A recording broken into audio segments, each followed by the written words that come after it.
So, guys, you ready to start recording? How do I sound? Um, Not good. you yeah, I don't know. I can hear Nick really well, but Catherine, you kind of sound a little bit distant. Okay, well, sorry. I am in my daughter's dorm room at Northeastern University, which I think is slightly annoying to her because she had to tell her roommate to stay out. Oh no. This is like first year moving and you're pulling this? That's an interesting first impression. It's not first year, but her first year was abroad, so in essence it is first year. Yes, and Oh, wow. yeah, and the guest Wi-Fi is not good. My hotel Wi-Fi was terrible, so I came here. The guest Wi-Fi in Northeastern is not so good. So I'm recording with my phone. It's like not the best situation. So I apologize for my sound, you guys. So, Catherine, based on your experience at the flagship Boston campus, would you say that Northeastern is more of a room temp red wine or a chilled red wine campus? I really don't know. So far, my impression is that the administration and everyone seems to be very welcoming, and the kids that I've met so far seem to be really nice. So I would say they are open to all flavors and temperatures of red wine here. I don't know, that sounds like a gator wine kind of an answer.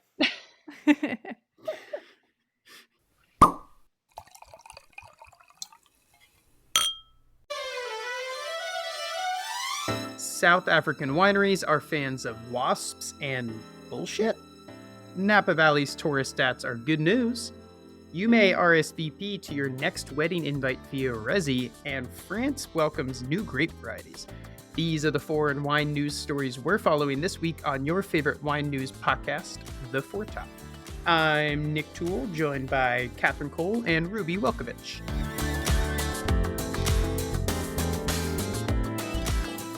Okay, our first story of the day is about what was once a major social faux pas. Now it's becoming an accepted practice, and it may represent a new avenue for earnings for the wine industry. So, my question for you two, Nick and Catherine, is what would your reaction be if you were to receive an invitation to a wedding with a ticket price? Wait, so you have to buy a ticket to attend a wedding? Yes. And it's priced like a major concert ticket, like $300 to $500 a person to attend someone else's wedding. Oh my goodness. No, absolutely not. I mean, it's already such a burden to attend weddings. I think this will definitely keep the attendee number low. So, this is a story by Sadiba Hassan, which was published a couple of weeks ago in the New York Times, but people have been sending it around and it has the social media world abuzz because people are really talking about it. I was just in my brother's wedding, and I can tell you the article is correct when it says that the average cost of attending a wedding is $580. Luckily, I love my brother and his wife $600 worth. So this was a deal for me. But you have to buy like a suit or a dress or whatever, and you have to travel and you have to pay for accommodations. And then you're supposed to send a gift to the couple. But one of my brothers never got me a wedding gift. So we'll see if I get my brother a wedding gift. Well, that'll save you some money. Yeah. Yeah. I know. I'm going to a wedding at the end of September in California. It just becomes such an expense, but inflation is not only hitting wedding guests but also the hosts. According to this article, the average cost of a wedding ceremony and reception in 2023 was $35,000, which is an increase of $5,000 from the year before. Whoa. Okay. Well, listeners, you may be wondering why we are talking about this on The Four Top, which is, of course, a wine podcast.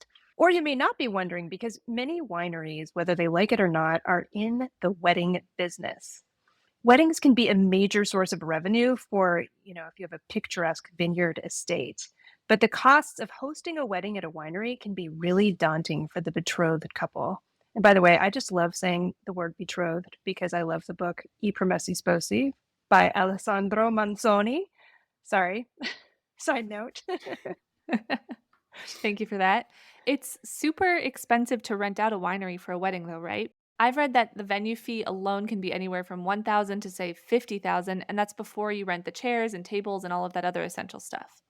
But then the winery really gets you with the alcohol sales, right? Usually, if you rent out a place that has its own alcohol, produces its own alcohol, you end up having to buy that alcohol instead of, other stuff.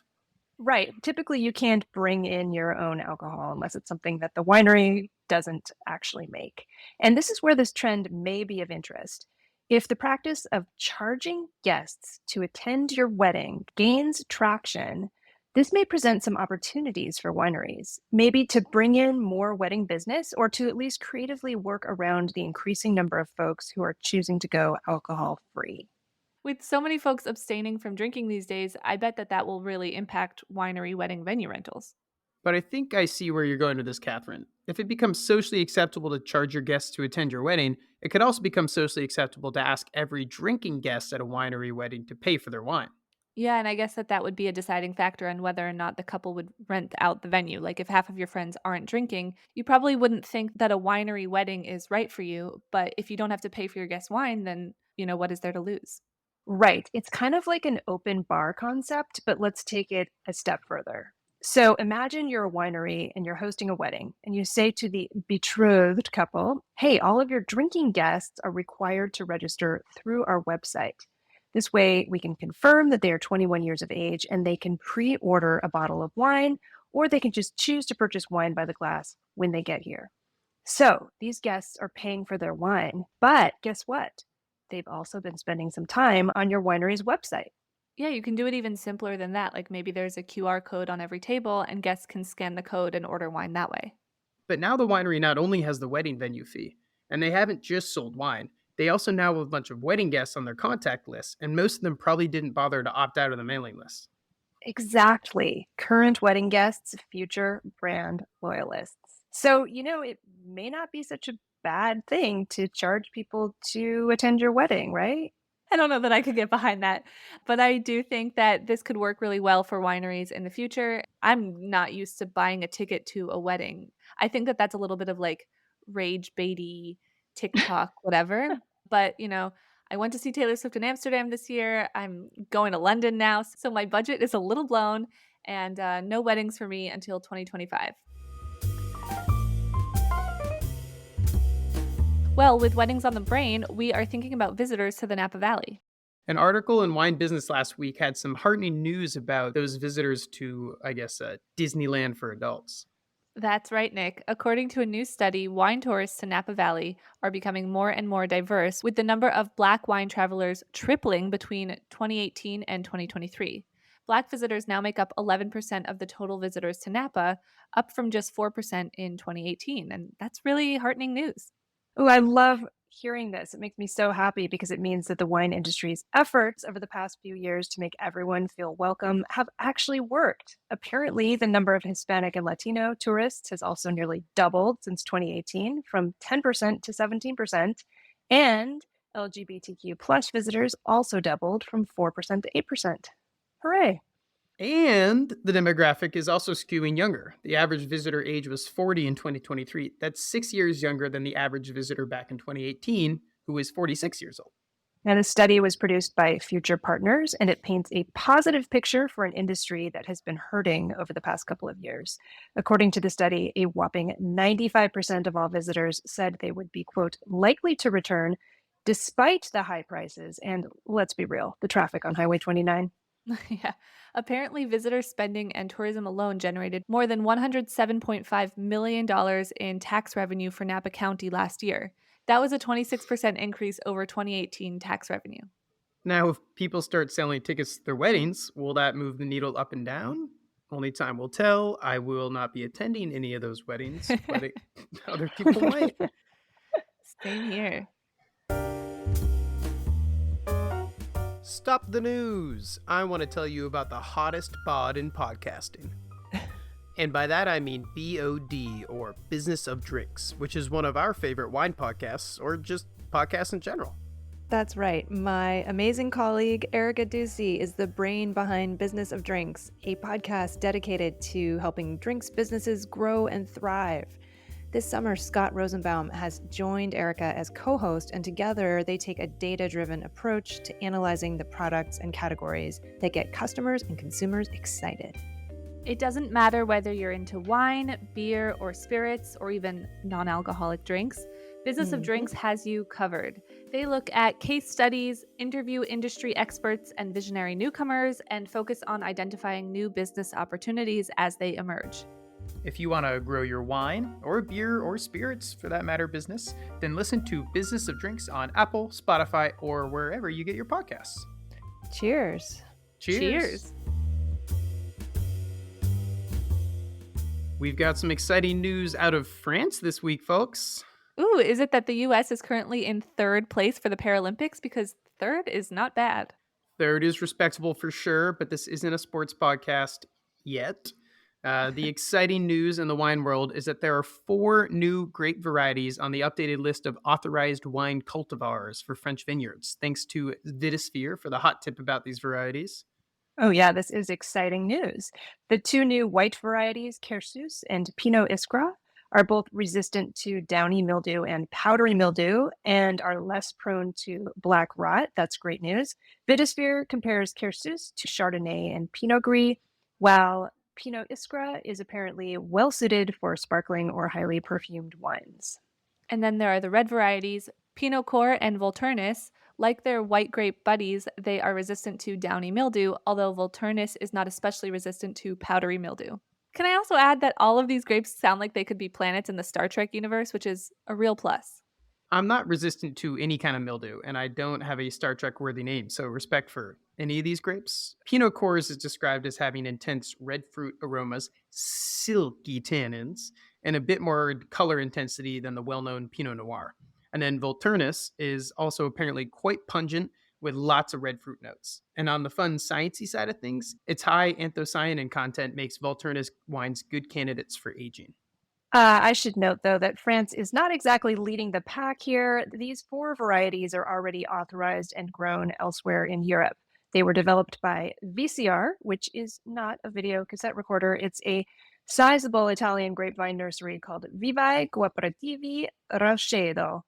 I am interested to see what French producers can do with these Italian grapes, though. Quick poll, you guys. Are you pro-WASP or anti-WASP? Are you referring to white Anglo-Saxon Protestants? Yeah, I'm sure they serve some important purpose, but I'd rather not have them in my apartment. You guys, I'm talking about the insects, not the people. Yeah, okay. Yeah, sorry. Okay, guys. Yeah, that's right. This is the foretop. We don't badmouth people, but we do badmouth insects. So, what if I were to drop 500 stinging, buzzing, flying wasps, not Protestants, on your house? How does that sound? Really bad. Like, pretty awful. Well, that's why you don't manage a vineyard. Our next story is about an innovative approach to pest control using pests. All right, I'm catching up here. So, Vergelegen Wine Estate in South Africa is attempting to fend off mealybugs, which caused the nasty leaf roll virus on grapevines, by airdropping wasp pupae into its vineyards. All right, now I am a fan of these guys. Pupae is the stage between larva and adult wasp, and Vergelegen is hoping that by airdropping these critters, they will grow up in the vineyard and eat the mealybugs so they can't do any harm. And for some reason, when I read mealybugs, I want to say it in an Australian accent, but I'm not going to do that. No, just do it once. Just do it once. I don't know if I can conjure it up, but you guys can imagine it. Oh, darn. All right. Well, I wish you would. But anyway, before anyone objects, these wasps are indigenous to South Africa, so they are not invasive. And the way they eat the mealybugs is kind of cool and kind of gross. They actually lay their eggs inside the mealybugs, and then the larvae eat their way out of the mealybugs once they're big enough. Ew, it sounds like a terrible, scary movie. But anyway. That is absolutely disgusting. Vergelegen was aided in this endeavor by 2 companies, Skybugs and Aerobotics. So this is both high-tech and all-natural, and apparently cheaper and faster than using pesticides. So basically, it's a win-win-win-win, except for the mealybugs. They're gone anyway. They're getting eaten from the inside out. Cheers to these cool environmental solutions. But this is kind of interesting because a lot of us are used to seeing the red wasp traps at the end of vineyard rows. Wasps can endanger vineyard workers, and they can also eat ripe fruit. They like it just as much as we do. So that can lead to rot and unusable clusters, and the juice that they spill while they're eating the grapes can, in turn, attract fruit flies. So I guess these are just really great wasps. I guess so, and I guess they just don't eat the grapes? Not sure. We'll have to wait to learn more about this. But we actually have some more interesting vineyard news out of South Africa this week, and this also was surprising to me. We found this via Scroll, which is actually a publication out of India. It tells the story of Hertenberg Family Vineyard in South Africa, which has been farming regeneratively since the early 2000s. Now, again, I found this story surprising because if you know a little something about farming vineyards, you may be surprised to hear what they're using. So we've talked on the foretop about the practice of introducing sheep to vineyards, but Hartenberg actually has cattle roaming the vine rows. Oh, I mean, what's so different about that? They're just like bigger sheep, right? Well, as far as I know, it was previously thought that larger animals such as cattle could do serious, if unintentional, damage to grapevines. I mean, imagine a cow stepping on a grapevine. They would just like break it in half, right?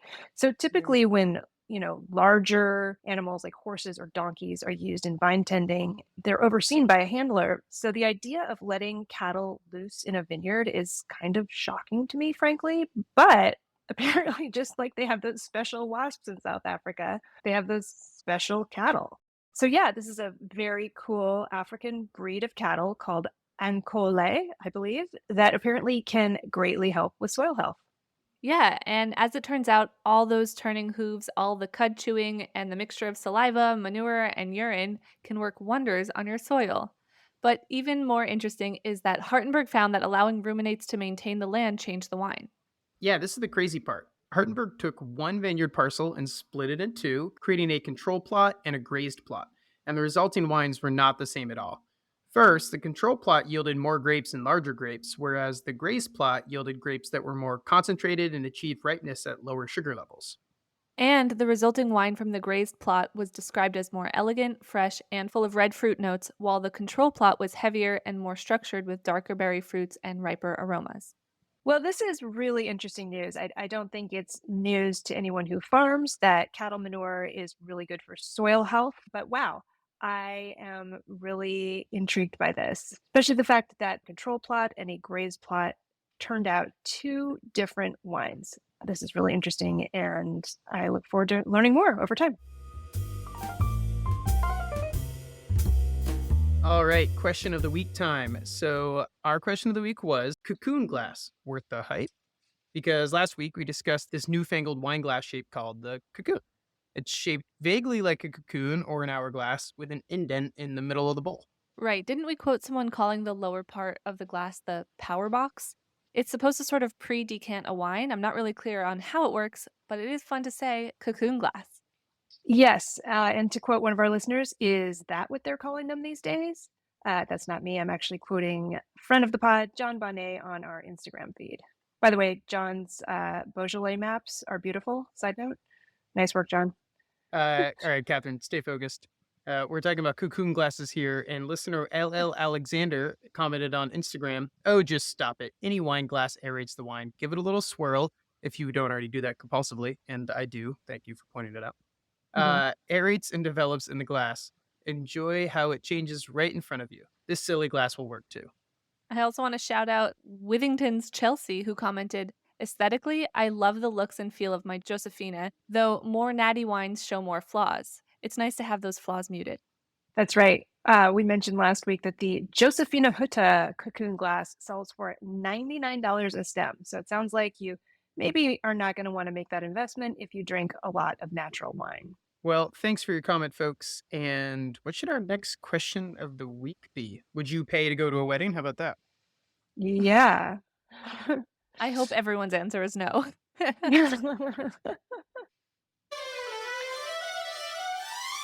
All right, for our dessert, can I go on a little verbiage tangent? Yeah, go off. So this keeps coming up for me, and we were talking about Napa Valley this week, which I have been trying to say Napa Valley because that's common parlance. That's the way people refer to it. But it really bothers me to not have the definite article the in front of it because, we say the Willamette Valley. So what do you guys think? Do you feel weird when you say just Napa Valley? I'm going to visit Napa Valley. Not Napa Valley, but I actually I don't really know. Now I'm confused. I'll tell you that all the youngins in New York are calling the West Village just West Village. Like, oh, I'll meet you in West Village, and it really bothers me. It just they also say that for East Village. Like instead of the East Village, they just say East Village, and I'm not into it. That sounds wrong to me. And this is so interesting because typically, if a place name has 2 or more words to it, like West Village or East Village or Napa Valley, it gets the definite article the in front of it. Like that's typically the way the English language works. But I do understand language is organic, it changes over time. But still, most valley names, we use the in front of it. So we say the Willamette Valley, we say the Mosel, we say the Rhone, we say the Wachau Valley. So why just Napa Valley? Listeners, please tell me, what am I missing here? The only other valley I can think of that goes without the definite article is Death Valley, but that's because no one wants to just say the death, right? So anyway, that's my dessert course is I am going to just keep on saying the Napa Valley, and I don't care if people hate me. Bring on the hate, folks. This has been the Four Top Podcast. I am our executive producer, Catherine Cole. I'm our producer, Nick Toole. I'm media and design manager Ruby Walkovich. Keelan King is the composer and performer of our theme music. Please visit our website, thefourtop.org, to learn more about us and listen to back episodes. If you have not already subscribed to the Four Top on iTunes or Spotify, please do so, and please leave us a rating. Hey y'all, this is important. Every rating feeds the algorithm and helps new listeners find Four Top. Well, from my daughter's bunk bed at Northeastern University in Boston on a splendid September afternoon, she is so eager for me to get out of her bed and stop recording here. This is Catherine signing out. From the Portland, Maine, but also soon to be on a plane to the British Isles, this is Nick signing off. You stole my sign out. I didn't. Oh write it, no, so. sorry. That's okay. Oh, sorry. Keep it in, leave it in. And from the slope in Brooklyn, this is Ruby signing out. Stay safe out there, and thanks for listening.